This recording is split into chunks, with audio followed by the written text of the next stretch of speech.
Clip number 1517۔ اس clip میں آپ قرآن پاک کی سورہ زاریات کی آیت نمبر 19 سے 20 تک کی تلاوت، ترجمہ اور تفسیر قرآن صراط الجنان سماعت فرمائیں گے۔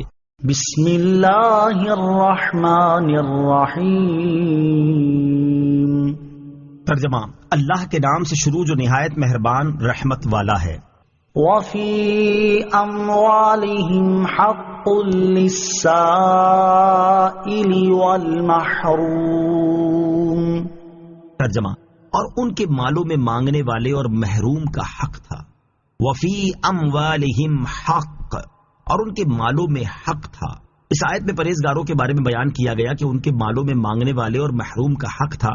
مانگنے والوں سے مراد وہ ہے جو اپنی حاجت کے لیے لوگوں سے سوال کرے، اور محروم سے مراد وہ ہے جو حاجت مند ہو اور حیا کی وجہ سے سوال بھی نہ کرے۔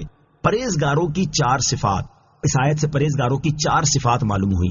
نمبر 1، ان کے مال میں غریبوں کا حصہ ہوتا ہے۔ نمبر 2، وہ ہر قسم کے فقیر کو دیتے ہیں چاہے اسے پہچانتے ہوں یا نہیں۔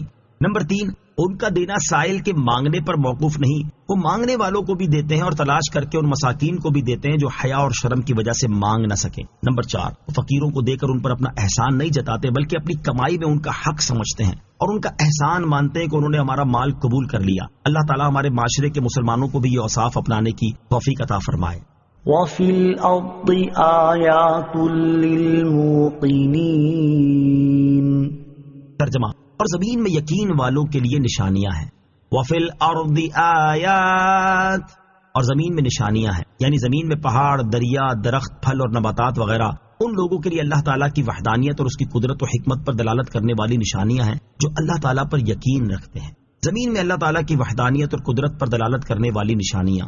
زمین میں اپنی وحدانیت اور قدرت پر دلالت کرنے والی نشانیوں کی تفصیل بیان کرتے ہوئے ایک اور مقام پر اللہ تعالیٰ نے ارشاد فرمایا، وَهُوَ الَّذِي مَدَّ الْأَرْضَ وَجَعَلَ فِيهَا رَوَاسِيَ وَأَنْهَارًا وَمِن كُلِّ الثَّمَرَاتِ جَعَلَ فِيهَا زَوْجَيْنِ اثْنَيْنِ يُغْشِي اللَّيْلَ النَّهَارَ إِنَّ فِي ذَلِكَ لَآيَاتٍ لِقَوْمٍ يَتَفَكَّرُونَ۔ وفي الأرض قطع متجاورات وجنات من أعناب وزرع ونخيل صنوان وغير